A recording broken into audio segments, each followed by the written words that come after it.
প্রিয় শ্রোতা, আপনাকে আমন্ত্রণ জানাচ্ছি গল্প পাঠের আসরে। আমি ওয়ারা কারিম। এখন পড়তে যাচ্ছে হুমায়ুন আহমেদের উপন্যাস তেঁতুল বনে জোছনার পঞ্চম খণ্ডটি। সঙ্গে থাকুন। অনেক ধন্যবাদ।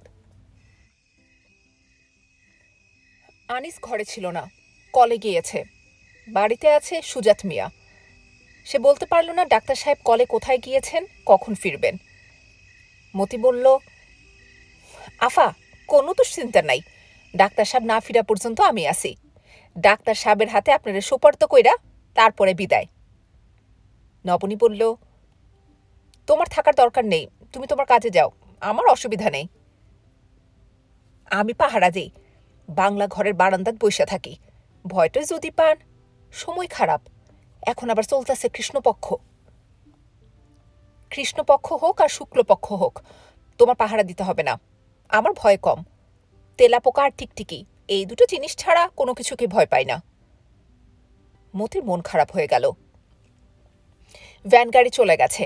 এখন নান্দাইল রোডে যেতে হলে হেঁটে হেঁটে যেতে হবে। তাছাড়া সেখানে গিয়েই বা কী করবে? বাতাসির কাছে যাওয়া যাবে না। বাতাসি জেনে গেছে মতি বিরাটনগর হাই স্কুলের শিক্ষক না। এতে সে খুবই রেগেছে। আগে সে মতিকে আপনি আপনি করে বলতো, ঘটনা জানার পর থেকে সে তুই তোকারি করছে। এটিও অত্যন্ত অপমানসূচক ব্যাপার। বাতাসির চোখ কপালে তুলে সাপের মতো হিস হিস শব্দ করতে করতে বলেছে, তুই না কুলি, স্টেশনে কুলির কাম করস, আমারে বলছস তুই মাস্টার। মতি উদাস গলায় বলেছে, তুই তোকারি বন করো। হারামজাদা মিসকুর, তুই ভাবছস কি?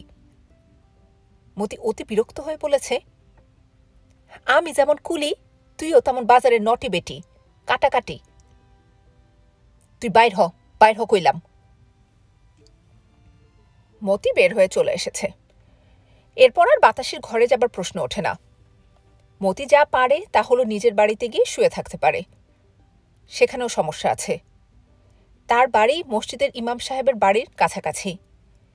নিশিরাতে ইমাম সাহেব এসে যদি বলেন, মতি রে, আমার জানাজার ব্যবস্থা কর, তখন কি হবে? মতি মন খারাপ করে রাস্তায় নামল। নবনী সুজাত মিয়াকে গরম পানি করতে বলল। বালিতে শরীর কিচকিচ করছে, গরম পানিতে ভালো গোসল দিতে হবে।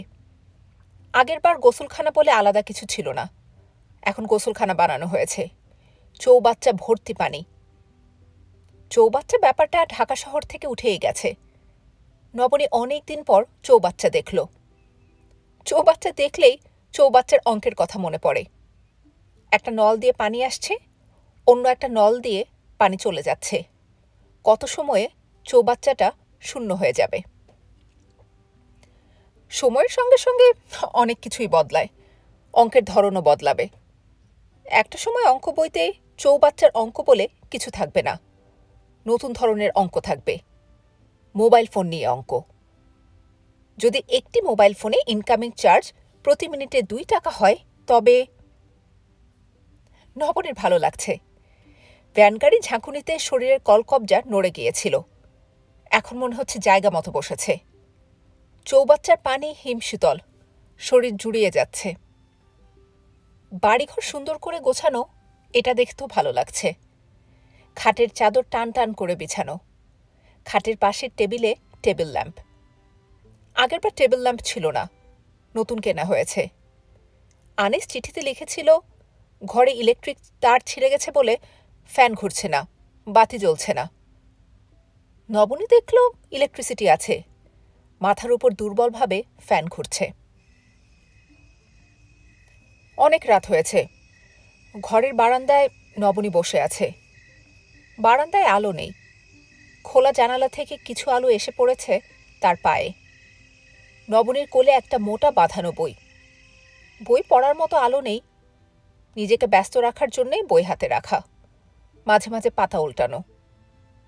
চারদিক অসম্ভব নীরব। রাত 8টার দিকে ঝিঁঝি ডাকছিল, এরাও চুপ করে গেছে।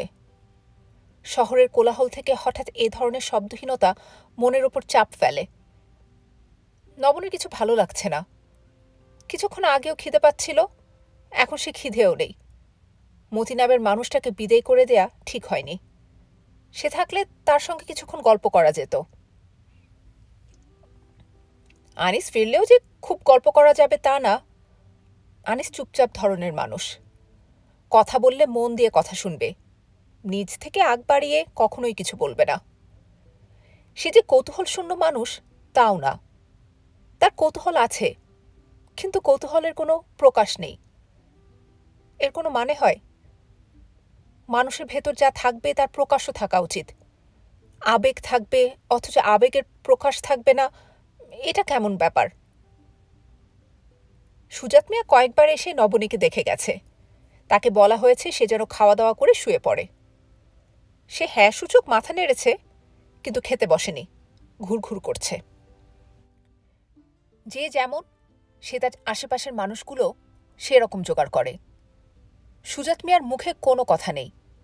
প্রশ্ন জিজ্ঞেস করলে সে চেষ্টা করে হ্যাঁ না বলে জবাব দিয়ে দিতে। মনে হচ্ছে তাকে কথা না বলার ট্রেনিং দেওয়া হয়েছে। রাস্তায় কাকে যেন দেখা যাচ্ছে, টর্চের আলো ফেলে এগুচ্ছে।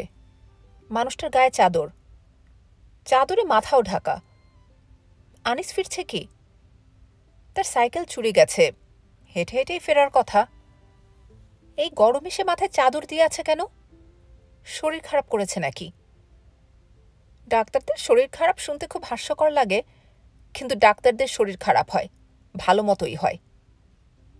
নবনী বুঝতে পারছে না সে বারান্দায় বসে থাকবে নাকি আনিসকে চমকে দেবার জন্য কিছু করবে। বারান্দা থেকে নেমে উঠোনের কাঁঠাল গাছের আড়ালে চলে যাওয়া যায়, তারপর হঠাৎ আনিসের উপর ঝাঁপ দিয়ে পড়ে বিকট চিৎকার দেয়া। একঘেয়েমির জীবনকে ইন্টারেস্টিং করার জন্যে মাঝে মাঝে লবণ এবং গোলমরিচের গুঁড়ো ছিটিয়ে দিতে হয়। বেঁচে থাকা ব্যাপারটার মধ্যে একঘেয়েমি আছে।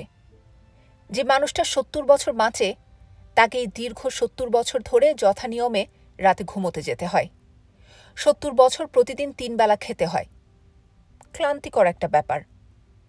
নিম্ন শ্রেণীর কীটপতঙ্গের বেঁচে থাকার মধ্যে কিছু বৈচিত্র্য আছে। সামান্য পিঁপড়া একসময় পাখা পেয়ে আকাশে ওড়ে। কুৎসিত দর্শন শুঁয়োপোকা একদিন সুন্দর প্রজাপতি হয়। মানুষের মধ্যে এরকম কিছু নেই। মানুষ বদলায় না। টর্চ হাতে লোকটা অনেক কাছে এসে গেছে। সে আনিস না, মতি। কোত্থেকে চাদর জোগাড় করে হনহন করে যাচ্ছে। নবনী কোলের ওপর রাখা বইটার পাতা উল্টালো। তার সামান্য ভয় ভয় লাগছে। চাদর গায়ে মানুষটাকে দেখে কিছুক্ষণের জন্য হলেও মনে হয়েছিল বিরাটনগরের ইমাম সাহেব। সেই মানুষটাও ছিল মতির মতো ছোটখাটো। আনিস গিয়েছে মিঠাপুরে। বিরাটনগর থেকে মিঠাপুরের দূরত্ব ৭ মাইল। গ্রামের হিসাবে ২ ক্রোশের সামান্য বেশি। বর্ষাকালে যাতায়াত ব্যবস্থা ভালো, ইঞ্জিনের নৌকা চলে।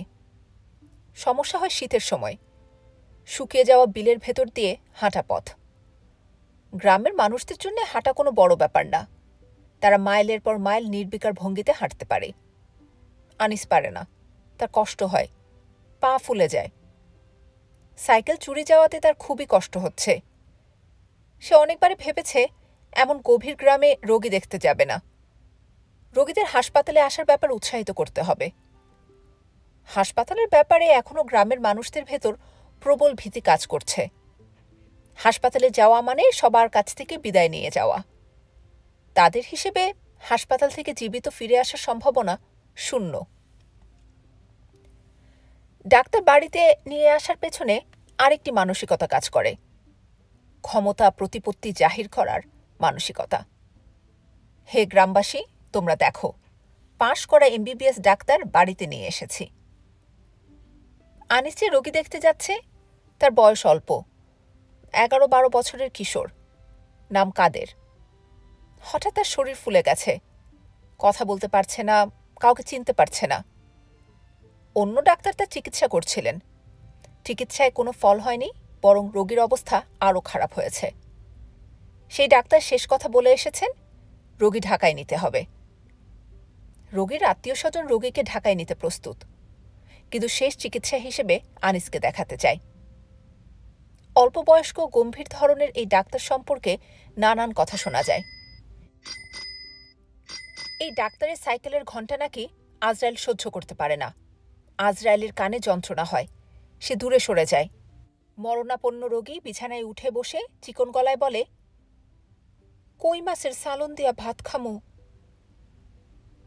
রোগীর বাড়ি কাছাকাছি পৌঁছার পর রোয়াল বাজারের এমবিবিএস ডাক্তার সাইফুদ্দিন সাহেবের সঙ্গে আনিসের দেখা হলো। সাইফুদ্দিন সাহেব মোটরসাইকেলে করে এসেছেন। মোটরসাইকেলের ক্যারিয়ারে ডাক্তারি ব্যাগ নিয়ে তার অ্যাসিস্ট্যান্ট বসা। অ্যাসিস্ট্যান্টের মুখও গম্ভীর। তাকে রোগী দেখার জন্য আনা হয়েছে। তিনি আনিসকে দেখে ভুরু কুঁচকে ফেললেন। মোটরসাইকেল দাঁড় করিয়ে আনিসকে হাতের ইশারায় একপাশে নিয়ে গেলেন। গোপনে কিছু কথা বলবেন। এইসব গোপন কথা রোগীর বাড়ির যে দুজন আনিসকে নিয়ে আসছে তাদের শোনানো যাবে না। সাইফুদ্দিন সাহেব গলা নামিয়ে বললেন, রোগী দেখার কিছু নাই, শেষ অবস্থা। ডাক্তার শিলপাটায় বেটে শরীরে মাখিয়ে দিলেও কিছু হবে না। আনিস বলল, হয়েছে কি? পানি এসে শরীর ফুলে গেছে, শ্বাসনালীও ফুলে প্রায় বন্ধ হয়ে গেছে, ঘর ঘর শব্দ হচ্ছে। রাতটা টিকবে না। ভিজিটের টাকা নিয়ে দ্রুত চলে আসবেন। অঞ্চলটা খারাপ। ডাক্তারের উপস্থিতিতে রোগী মারা গেলে খবর আছে। আনিস চুপ করে রইল। সাইফুদ্দিন সাহেব গলা আরও নামিয়ে এনে বললেন, ভিজিটের টাকা নিয়ে এরা ঝামেলা করে নাই। 200 টাকা ভিজিট চেয়েছিলাম, দিয়েছে। মোটরসাইকেলের তেলের খরচ দিয়েছে। আর আমার অ্যাসিস্ট্যান্টকে দিয়েছি 20 টাকা। এদের পয়সা করে আছে। আনিস বলল, চিকিৎসা কি করেছেন? সাইফুদ্দিন সাহেব বিরক্ত গলায় বললেন, চিকিৎসার কিছু নাই। আপনি যান, দেখলেই বুঝবেন। এখন একমাত্র চিকিৎসা দোয়া দরুদ। একটা স্যালাইন দিতে পারলে ভালো হতো। গ্রামের মানুষ স্যালাইন দেওয়াটা বড় চিকিৎসা মনে করে। স্যালাইন দিলাম না, 1.5-2 ঘন্টা সময় দরকার। এর মধ্যে যদি রোগী মরে যায়, আত্মীয় স্বজনরা বলবে ভুল চিকিৎসা করে মেরে ফেলেছি। কি দরকার? রোগীর বাড়ি থেকে কান্নার শব্দ আসছে। মেয়েরা কাঁদছে। বোঝাই যাচ্ছে রোগী মারা গেছে। গ্রাম অঞ্চলে মৃত্যুশোকের প্রাথমিক প্রকাশ অসম্ভব তীব্র। নিকটজনরা মাটিতে গড়াগড়ি করতে করতে বুক ফাটা আর্তনাদ করতে থাকেন। আনিস থমকে দাঁড়িয়ে গেল। এই অবস্থায় রোগীর বাড়িতে না ঢোকাই ভালো। আনিস পকেটে হাত দিয়ে সিগারেট বের করল। তার সিগারেট খাবার অভ্যাস ছিল না। গ্রামে এসে অভ্যাস হয়েছে। যত দিন যাচ্ছে অভ্যাস তত বাড়ছে। বৃদ্ধ এক ভদ্রলোক লাঠিতে ভর দিয়ে এগুচ্ছেন। লুঙ্গি পরা খালি গা, কিন্তু তার এগিয়ে আসার ভঙ্গিতেই মনে হচ্ছে অতি প্রতাপশালী একজন। রোগীর দাদা বা এই স্থানীয় হবেন। ডাক্তার সাহেব না? জি। আপনার অনেক সুনাম শুনেছি। আমার আফসোস, আপনার এরা শেষ সময়ে এনেছে। আপনি গিয়ে রোগীর কাছে বসেন। লোকজনের বলতে পারবো নাতির চিকিৎসার ত্রুটি হয় নাই। তার মৃত্যুর সময়ও বড় একজন ডাক্তার তার বিছানার পাশে বসাইয়া রাখছিলাম। আনিস হাতের জ্বলন্ত সিগারেট ফেলে দিয়ে বলল, চলুন। মৃত্যু ঠেকানো সম্ভব না, কিন্তু মৃত্যুকে সহনীয় করার চেষ্টা একজন ডাক্তারকে করতে হয়। ঘর ভর্তি মানুষ। খাটের ওপর রোগী পড়ে আছে। নিঃশ্বাস নিতে তার ভয়ঙ্কর কষ্ট হচ্ছে। ঘর ঘর শব্দ হচ্ছে। মনে হচ্ছে ট্র্যাকিওস্টমি করতে হবে। ফুসফুসে অক্সিজেন ঢোকার ব্যবস্থা করতে হবে। এখনই করতে হবে, দেরি করা যাবে না। আনিস দ্রুত চিন্তা করছে, অ্যালার্জিক কোনো রিয়াকশন কি? মাঝে মাঝে অ্যালার্জি ভয়াবহ আকার ধারণ করে। অ্যালার্জির কারণে শরীরে এভাবে পানি আসতে পারে না। কোনো সাইড ইফেক্ট কি? শরীরের পানি বের করার ব্যবস্থা করতে হবে। সবার আগে যা দরকার তা হলো ছেলেটার নিঃশ্বাস নেবার ব্যবস্থা করা। অ্যালার্জির চিকিৎসা করে শ্বাসনালীর ফোলাটা একটু যদি কমানো যায়। শেষ চেষ্টা ট্র্যাকিওস্টমি। ইস, যদি অক্সিজেনের বোতল থাকতো। আনিস বলল, ঘর খালি করে দিন, গরম পানি দিন, একটা বড় চামচ আনুন। আনিস তার ভেতর এক ধরনের উত্তেজনা অনুভব করছে। তার মনে হচ্ছে স্কুলে স্পোর্টস হচ্ছে। 100 মিটার দৌড়ে সে নাম দিয়েছে। রেফারি হুইসেল দেবার সঙ্গে সঙ্গে তাকে প্রাণপণে দৌড়াতে হবে। তার সঙ্গে যে দৌড়াবে তার নাম মৃত্যু। দৌড়ে মৃত্যুকে হারাতে হবে। একজন মহিলা গরুর মতো বড় বড় চোখে আনিসের দিকে তাকিয়ে আছেন। একটু পরপর তিনি কেঁপে কেঁপে উঠছেন। ডাক্তারের মনে হলো উনি ছেলের মা।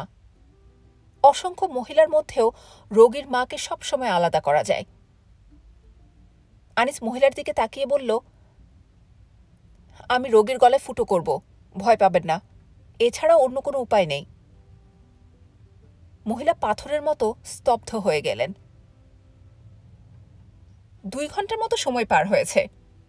রোগীর দাদা উঠোনে জলচৌকিতে বসে তামাক খাচ্ছিলেন। তাকে একজন দৌড়ে এসে বলল, কাদের ভালো আছে, শ্বাসকষ্ট কমেছে, পানি খাইতে চাই। বৃদ্ধ বললেন, ডাক্তার সাহেব কি করতেছে? উনি সিগারেট ধরাইছেন, বারান্দাত খাড়াইয়া সিগারেট খাইতেছেন। বৃদ্ধ বললেন, আমারে অজুর পানি দাও, অজু কইরা 2 রাকাত শুকরানা নামাজ পড়ব। 2টা গরু জবে কইরা মেহমানি দাও, আমার মানত ছিল। আর একটা কথা, ডাক্তার সাহেবরে ভিজিটের টাকা দিবা না, এইটাতে উনার অপমান হবে। বৌমারে বলো ডাক্তারে 5 হইয়া যেন সালাম করে। বৃদ্ধ হঠাৎ কাঁদতে শুরু করল। নবনী, কখন এসেছ? নবনী বই হাতে উঠে দাঁড়ালো। প্রশ্নের জবাব দিল না। কিছু প্রশ্ন আছে, জবাব দিতে হয় না। প্রশ্নকর্তা জবাব পাবার আশায় প্রশ্ন করেন না।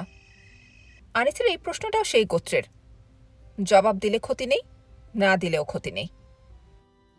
আনিস বলল, মিঠাপুর বলে একটা জায়গায় রোগী দেখতে গিয়েছিলাম। রোগীর অবস্থা খুবই খারাপ। ওরা আমাকে রেখে দিতে চেয়েছিল, ভাগ্যিস থাকেনি। নবনী বলল, রোদে পুড়ে তুমি তো দেখি ঝলসে গেছ। আনিস হাসতে হাসতে বলল, তুমি খুব সুন্দর হয়েছ, চুল কেটেছ, তাই না? পথে অসুবিধা হয়েছে? একা একা আসো কেন? কাউকে সঙ্গে নিয়ে এলেই হয়। এমন তো না যে তোমাদের বাড়িতে মানুষের অভাব। নবনী হালকা গলায় বলল, একা আসেনি তো। রবীন্দ্রনাথ ঠাকুর নান্দাইল রোড স্টেশন পর্যন্ত আমার সঙ্গে ছিলেন। আমি তোমার এখানে নিয়ে আসতে চেয়েছিলাম, রাজি হননি। আনিস অবাক হয়ে তাকিয়ে রইল। নবনী গম্ভীর গলায় বলল, উনার মাথায় হঠাৎ করে গান এসে গেল বলে আমিও জোর করিনি। গানের একটা লাইনই এসেছে, অন্য লাইনগুলো আসেনি। লাইনটা হলো, আলো ভাঙার এই আলো। লাইনটা সুন্দর না? আনিস বলল, কিছুই বুঝতে পারছি না। কার সঙ্গে তোমার দেখা? কোন রবীন্দ্রনাথ? জোড়াসাঁকোর রবীন্দ্রনাথ, কবিগুরু। আনিসের মুখের হতভম্ব ভাব আরো প্রবল হল। নবনী হঠাৎ খিলখিল করে হেসে উঠে বলল, তুমি এমন কাঠখোট্টা হয়ে যাচ্ছ কিভাবে? ঠাট্টা বুঝো না? ঠাট্টা করছিলাম। ঠাট্টা করছিলে? ইয়াস ডাক্তার সাহেব, তোমার চোখ মুখ শক্ত হয়ে যাচ্ছে, মনে হয় তুমি রেগে গেছ। না, রাগিনি। তোমার মধ্যে ঠাট্টা করার প্রবণতা আছে এটা ভুলেই গিয়েছিলাম। তোমার ঠাট্টাগুলো অন্যরকম, হঠাৎ শুনলে ধাক্কার মতো লাগে। নবনী বলল, গোসল করে এসো, খেতে বসবো। আমার খিদে চলে গিয়েছিল, আবার ফিরে এসেছে। এখন যদি চলে যায় আর ফিরে আসবে না। আচ্ছা শোনো, তোমাদের এখানকার ইমাম সাহেব নাকি ভূত হয়ে লোকজনদের ভয় দেখাচ্ছেন। মতিকে শুনলাম তাড়া করে পুকুরে নিয়ে ফেলেছে, সে আমাকে বলছিল। আনিস চুপ করে রইল। নবনী বলল, হ্যাঁ না কিছু একটা বলো। আনিস বলল, এরকম কথাবার্তা শোনা যাচ্ছে। তোমাকে উনি কখনো তাড়া করেননি? না, এই প্রসঙ্গটা থাক। থাকবে কেন? সব আলাপ একসঙ্গে করে ফেললে কিভাবে? কিছু তোলা থাক। থাক, তোলা থাক। নবনীর ঘুম পাচ্ছে। সে হাই তুলতে তুলতে বলল, তোমার টেবিলের ড্রয়ারে দেখলাম একটা মেয়ের কয়েকটা ছবি, খুবই সুন্দর মেয়ে। সে কে? জহির খান সাহেবের ভাইস্তি। তোমার ড্রয়ারে তার ছবি কেন? চেয়ারম্যান সাহেব মেয়েটার বিয়ে দিতে চান, আমাকে পাত্র খুঁজতে বলেছেন। এইসব ছবি পাত্রপক্ষকেই দেবার জন্যে। এই মেয়ের পাত্র খোঁজার দরকার কি? পাত্ররাই তাকে খুঁজবে। তা ঠিক। খাওয়া দাওয়া শেষ করে উঠতে উঠতে রাত 11টা বেজে গেল। আনিস বলল, টায়ার্ড হয়ে এসেছো, শুয়ে পড়ো। আজ গরম কম আছে, ভালো ঘুম হবে। এই কদিন প্রচণ্ড গরম ছিল। তুমি তো আবার গরম একেবারেই সহ্য করতে পারো না। নবনী বলল, আমি শীতও সহ্য করতে পারি না, দুটাই আমার অসহ্য। তবে গরমটা বেশি অসহ্য। তোমাদের এখানে মশা কেমন? মশা নেই। তাহলে মশারি খাটাবে না। মশারির ভেতর আমার দম বন্ধ হয়ে যায়, নিঃশ্বাস নিতে পারি না। বেশ তো, মশারি খাটাবো না। তোমার কাছে আরেকটা অনুরোধ আছে। কি অনুরোধ? আগে বলো, অনুরোধ শুনে রাগ করবে না। আনিস বিস্মিত হয়ে বলল, এমন কি অনুরোধ যা শুনে রাগ করতে পারি? রাগ করার সম্ভাবনা আছে বলেই তো বলছি। বলো, রাগ করবে না। রাগ করব না। নবনী ছোট্ট নিঃশ্বাস ফেলে বলল, অনুরোধটা হচ্ছে আমি একা ঘুমোতে যাব, দুজন আলাদা শোবো। আনিসের মনে হলো নবনী ঠাট্টা করছে। সে বিচিত্র ধরনের ঠাট্টা করে। তার এই কথাটাও ঠাট্টা। আনিস যখন বলবে, আচ্ছা আলাদা খাটে ঘুমাও, তখনই নবনী খিলখিল করে হেসে উঠবে। নবনী বলল, গম্ভীর হয়ে আছো কেন, কিছু বলো। আনিস বলল, কোনো সমস্যা নেই, আলাদা খাটে ঘুমাও। নবনী বলল, থ্যাংক ইউ। তাকে দেখে মনে হলো সে এক ধরনের টেনশন বোধ করছিল। এখন আর সে টেনশন নেই, সে নিশ্চিন্ত বোধ করছে।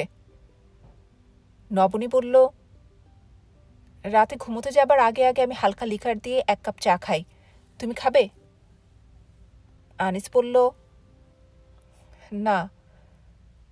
নবনী বলল, তোমার মুখ দেখে মনে হচ্ছে তুমি আমার উপর রাগ করেছ, রাগটা চেপে আছো। আমি রাগ করিনি, তুমি এই খাটে শোও, আমি পাশের ঘরে আছি। ওই ঘরে তো ফ্যান নেই, ঘুমোবে কিভাবে? আমার অভ্যাস আছে। নবনী বলল, রাতে দুঃস্বপ্ন দেখে যদি চিৎকার করতে থাকি, তুমি কিন্তু ধাক্কা দিয়ে আমার ঘুম ভাঙাবে। দুঃস্বপ্ন কি রোজ রাতেই দেখো? হ্যাঁ, আজ যে দেখব এটা প্রায় নিশ্চিত। আজ হয়তো দেখব ইমাম সাহেব আমাকে তাড়া করছেন।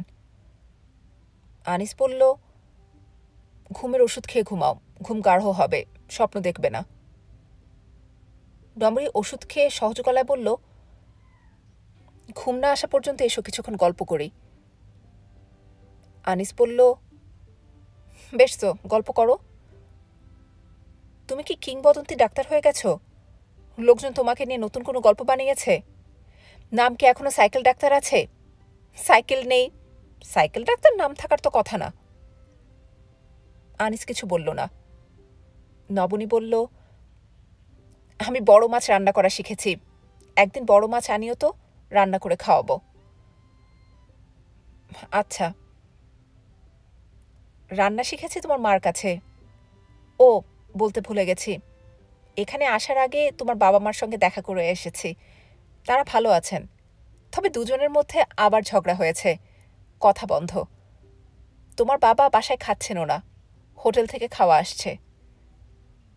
আনিস বলল, এটা নতুন কিছু না। নবনী বলল, ওনাদের ঝগড়া, মান অভিমান আমার কিন্তু খুব পছন্দ। তোমার সঙ্গে আমার নিশ্চয়ই কখনো এরকম মজার ঝগড়া হবে না। আনিস বলল, তা হবে না, আমি তাদের মতো না।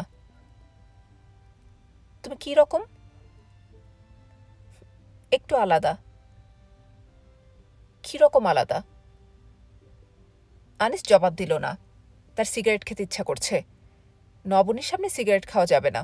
সে উঠে পড়ল। নবনী বলল, কোথায় যাও? তুমি ঘুমানোর চেষ্টা করো, আমি একটা সিগারেট খেয়ে আসি। আমার সামনেই খাও, কিচ্ছু হবে না।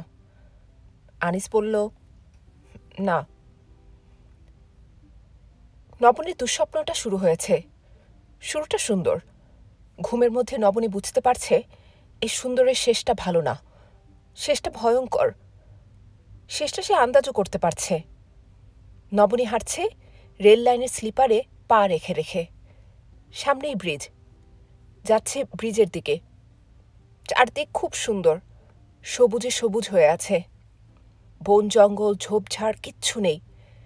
দৃষ্টি আটকে যাচ্ছে না। আকাশ দেখা যাচ্ছে, সে আকাশের রঙও হালকা সবুজ। নবনী বুঝতে পারছে ব্রিজের ওপর ওঠা মাত্রই দুঃস্বপ্ন শুরু হবে। উল্টো দিক থেকে ট্রেন আসতে শুরু করবে।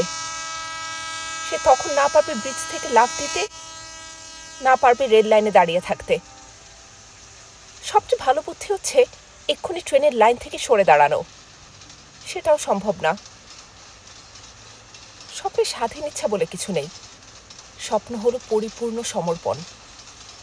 যিনি স্বপ্নে তাকে নিয়ন্ত্রণ করছেন তিনি নবনীকে অবশ্যই ব্রিজে নিয়ে তুলবেন, মাঝামাঝি পর্যন্ত হাঁটিয়ে নিয়ে যাবেন।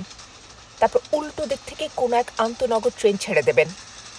সেই ট্রেন দিগন্ত কাঁপিয়ে ঝড়ের গতিতে আসতে শুরু করবে।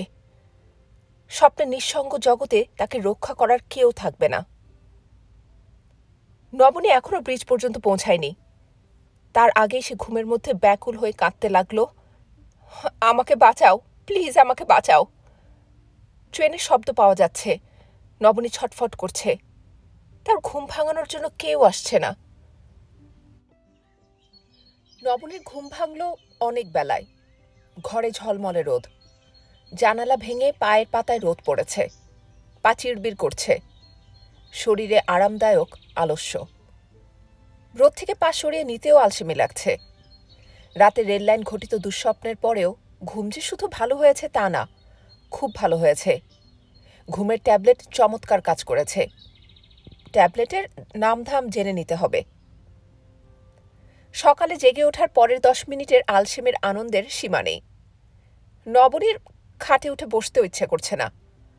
কেউ যদি টেনে বিছানায় বসিয়ে দিত। কাজের ছেলেটার নাম মনে পড়ছে না। তাকে ডেকে ফুটন্ত পানির কথা বলতে হবে।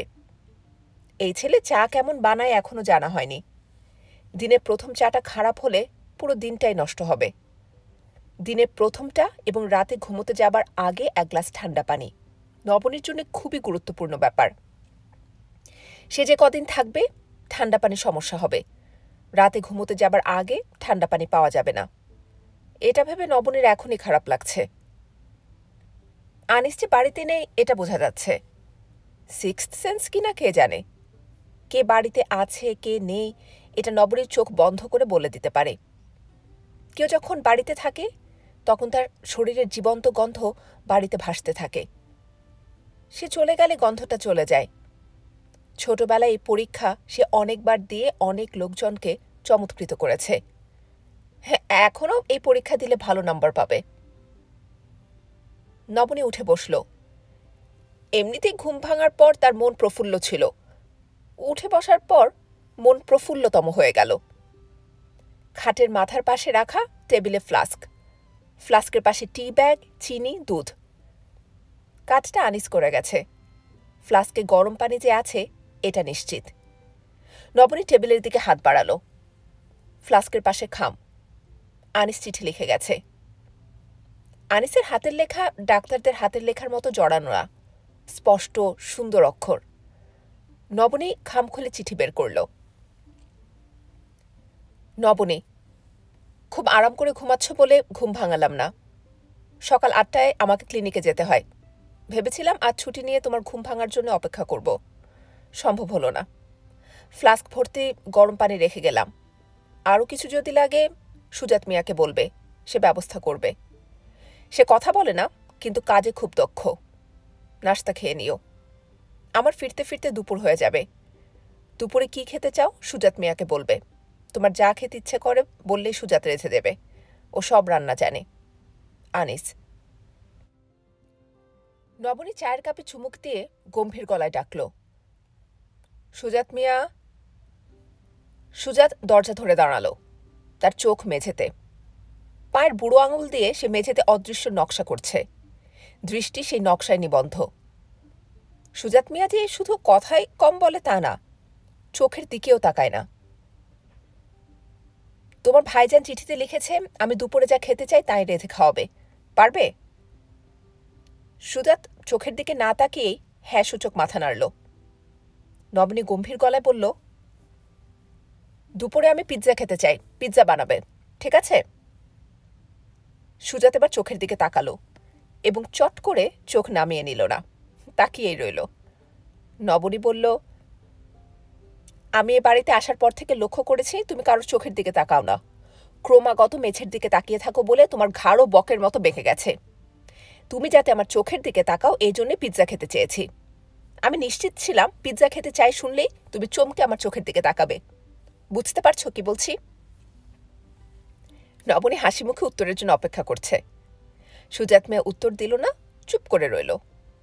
নবনী বলল, এখন তোমাকে চা বানানো শেখাবো, মন দিয়ে শিখবে। এরপর থেকে যেভাবে শেখালাম ঠিক সেইভাবে চা বানিয়ে দেবে, পারবে না? সুজাত হ্যাঁ সূচক মাথা নাড়ল। নবনী বলল, চা বানানো শেখাবার পর আমি তোমাকে নিয়ে গ্রাম দেখতে বের হব। তোমাদের এখানে শ্মশান ঘাট আছে। তোমার ভাইজানের চিঠি পড়ে জেনেছি সেখানে শ্মশান বন্ধুদের একটা বসার ঘর আছে, যার মেঝে শ্বেত পাথরে বাঁধানো। আমাকে সেখানে নিয়ে যাবে। জি আচ্ছা। এই তো কথা বলছো, এখন থেকে আমার সঙ্গে কথা বলবে। এসো এখন চা বানানো শেখাই, ওয়ার্কশপ অন টি মেকিং। সুজাত ফিসফিস করে বলল, চা বানাইতে জানি। নবনী কড়া গলায় বলল, বাজে কথা বলবে না। চা বানানো রন্ধন শিল্পের অতি কঠিন অংশ, খুব কম মানুষই এটা জানে। আমি কি করছি মন দিয়ে দেখো। প্রথমে কাপে 2টা টি ব্যাগ নিলাম। 1 চামচ গরম পানি ঢেলে দিলাম টি ব্যাগে। ব্যাগের ভিতরে শুকনা পাতা এই পানিতে নরম হতে থাকবে। এই ফাঁকে চায়ের কাপ চামচ ধুয়ে ফেলতে হবে গরম পানিতে। গরম পানিতে চায়ের চামচ ধোয়া অতি জরুরি, এতে চামচটা গরম হয়। তা না করলে ঠান্ডা চামচ চা থেকে অনেকটা তাপ নিয়ে নেবে, চা হয়ে যাবে ঠান্ডা। সুজাত কাছে এগিয়ে এসেছে, খুবই আগ্রহ নিয়ে চা বানানো দেখছে। সে নবনী চোখের দিকে কোনো রকম সংকোচ ছাড়াই তাকাচ্ছে।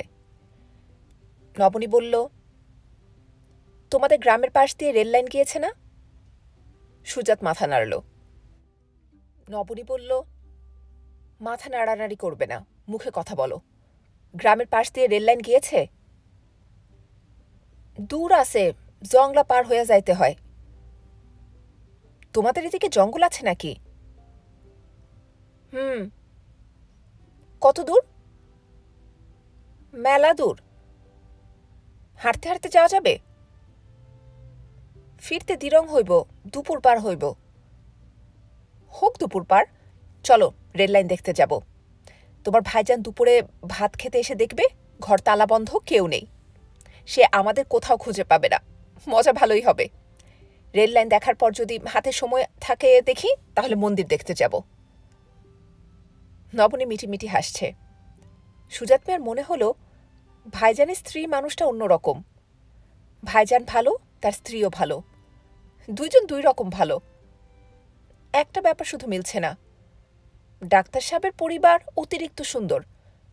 যারা অতিরিক্ত সুন্দর তারা ভালো হয় না, তাদের মধ্যে বড় কোনো দোষ থাকে, এটা পরীক্ষিত। নবনীর মাথায় বাহারি লাল রঙের ছাতা, সুজাত মিয়ার কাঁধে ব্যাগ, ব্যাগ ভর্তি চায়ের সরঞ্জাম।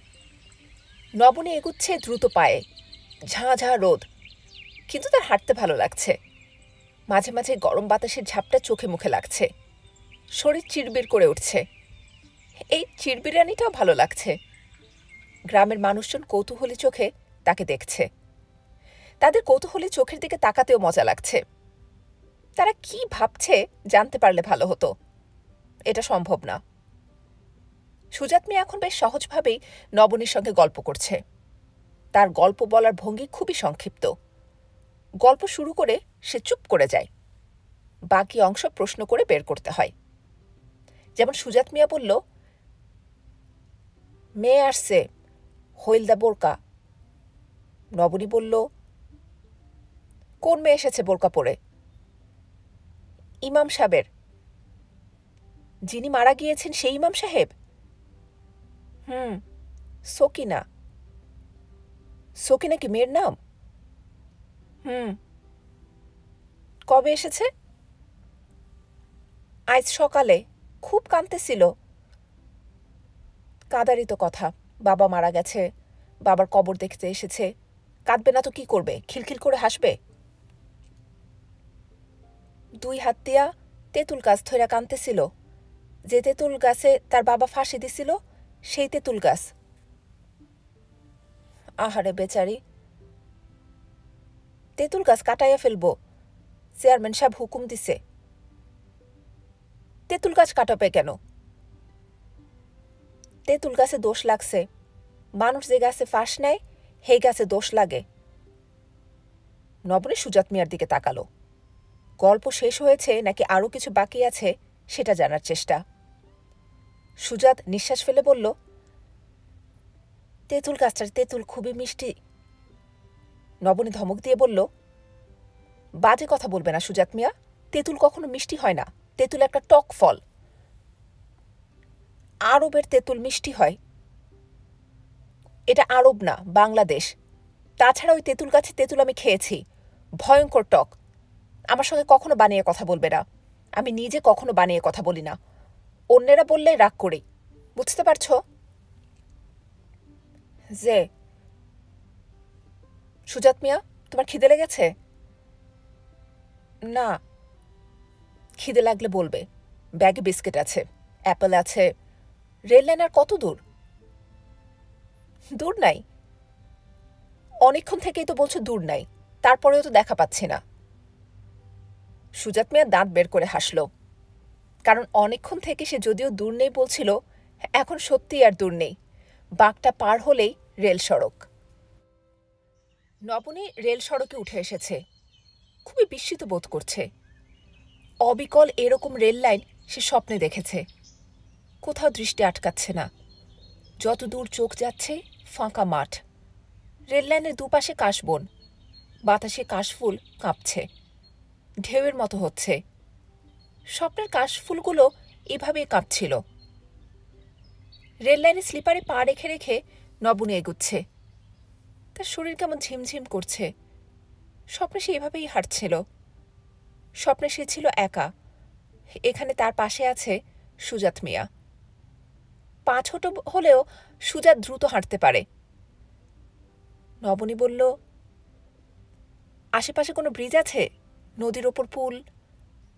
সুজাত বলল, আছে। কোথায়, সামনে না পেছনে? সামনে, তালবন্দির পুল, যাইবেন? নবনীর খুবই যেতে ইচ্ছা করছে। ব্রিজটাও স্বপ্নের ব্রিজের মতো কিনা দেখা দরকার, কিন্তু আজ না, অন্য আরেকদিন যাবে, একা একা যাবে, হয়তো কালই যাবে। সুজাত মিয়া? জি? যেভাবে শিখিয়েছি ঠিক সেভাবে চা বানাও তো। রেল লাইনের উপর পা ছড়িয়ে বসে চা খাবো। ট্রেন আসবো, ট্রেন আসনের সময় হয়েছে, দুপুরের ট্রেন। আসুক না ট্রেন, ট্রেন ট্রেনের মতো আসবে, আমরা আমাদের মতো চা খাবো। নবনী ট্রেনের লাইনের ওপর বসেছে, কি মনে করে যেন মাথার উপরে ধরে রাখা ছাতাটা ছুঁড়ে ফেলল। বাতাস লেগে সেই ছাতা ভাসতে ভাসতে কাশফুলের দিকে যাচ্ছে। সুজাত মিয়া অবাক হয়ে তাকিয়ে আছে, সে বেশ চিন্তিত বোধ করছে। জিন এরাসর হয়নি তো? মেয়ে রূপবতী হলে জিনের নজর হবেই। সেই মেয়ে যদি ভর দুপুরে খোলা চুলে জংলার ভেতর দেয়া যায়, তাহলে তো কথাই নাই। আনিসের ক্লিনিকে আজ রোগীর খুব ভিড়। এর মধ্যে একজন এসেছে সাপে কাটা রোগী। এই সময় সাপে কাটা রোগী আসে না। শীত আসতে শুরু করেছে, সাপদের এখন দীর্ঘদিনের জন্য গর্তে ঢোকার প্রস্তুতি নেবার সময়। মানুষের গায়ে ছোবল দেওয়ার চেয়েও তারা বেশি ব্যস্ত নিজেদের ঘুমোবার আয়োজনে। সাপে কাটা রোগীকে ঘিরে বেশ ভিড়। রোগীর বয়স 40-45, অতি বলশালী ব্যক্তি। সে ঝিম মেরে গেছে। রোগীর ছেলে মেয়ে এবং 2 স্ত্রী চলে এসেছে। 2 স্ত্রী পাল্লা দিয়ে কাঁদছে। আনিস রোগীর কাছে গিয়ে দাঁড়ালো। আগে সাপে কাটা রোগীকে কেউ ক্লিনিকে আনত না, ওঝা ডাকিয়ে ঝাড়ফুঁক করত। আজকাল ক্লিনিকে আনছে। আনিস অ্যান্টিভেনাম ইঞ্জেকশন কিছু আনিয়ে রেখেছে।